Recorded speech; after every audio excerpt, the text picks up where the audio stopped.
Dans ce tutoriel, je vais vous montrer comment, avec Divi, on peut adapter l'affichage des galeries photos en fonction du périphérique qui les lie, à savoir un smartphone, une tablette ou un grand écran, ou même un ordinateur portable. Mac ou PC, ça n'a pas d'importance. Alors là, je suis en train de travailler sur le site d'un photographe monégasque qui fait de la plongée et qui expose à cette occasion beaucoup de photos qu'il a prises dans différents pays du monde. Là, par exemple, si on va sur Méditerranée, on arrive à une galerie qui contient des images. Alors ces images, elles sont présentées 6 côte à côte parce que je suis sur un grand écran. Mais si on réduit la définition, vous voyez qu'il n'y en a plus que 4 côte à côte. Si j'augmente cette définition, là il y en a 5. Et si je la réduis vraiment, il n'y en a plus que 2. Donc l'adaptation va se faire sur des petits écrans comme les smartphones, jusqu'aux grands écrans comme celui que j'utilise.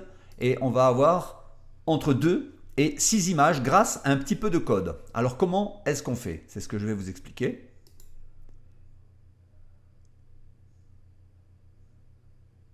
On va donc aller sur une galerie qui n'a pas encore été traitée, celle qui parle d'une épave.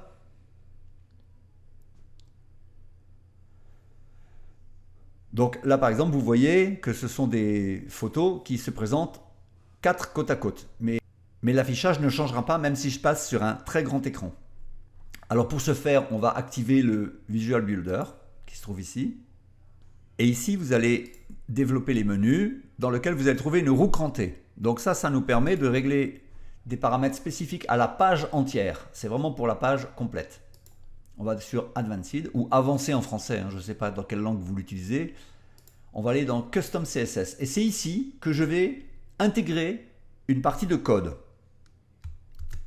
Voilà, ce code, ne vous inquiétez pas, je vais le détailler et vous allez pouvoir le télécharger facilement. Je sauvegarde et je quitte le Visual Builder.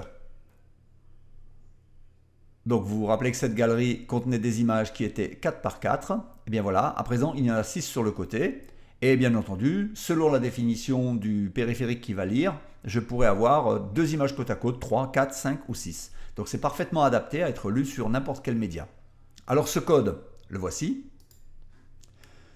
Tout simplement, quand vous avez, c'est ce qu'on appelle des media queries, ce sont des petites instructions qui indiquent que, par exemple ici, si le périphérique fait plus de 1200 pixels de large, ce qui est le cas de la majeure partie des écrans Full HD, eh bien la galerie en elle-même, chaque partie de la galerie va faire 16,6%, c'est-à-dire un sixième. Donc il y aura donc 6 colonnes. Si ici elle fait moins que 1200 pixels, eh bien elle va faire 20%, c'est-à-dire il y aura 5 colonnes, et ainsi de suite. Sur une tablette, sur un petit téléphone, 480 pixels, on est sur un petit téléphone, donc là on ne peut afficher que 2 images, donc 50% de la taille. Voilà, donc c'est un code qui est relativement facile à utiliser. Alors comme je vous le disais, ne vous inquiétez pas, ce code, vous allez le trouver dans la description, juste en dessous. Il vous suffira de cliquer sur plus pour le voir apparaître. Alors je vous invite à vous abonner à ma chaîne et n'hésitez pas à mettre un petit pouce levé si ça vous a plu. N'hésitez pas également à cliquer sur la petite cloche qui vous avertira à chaque fois que je publierai une nouvelle vidéo ou un nouveau tutoriel. À bientôt!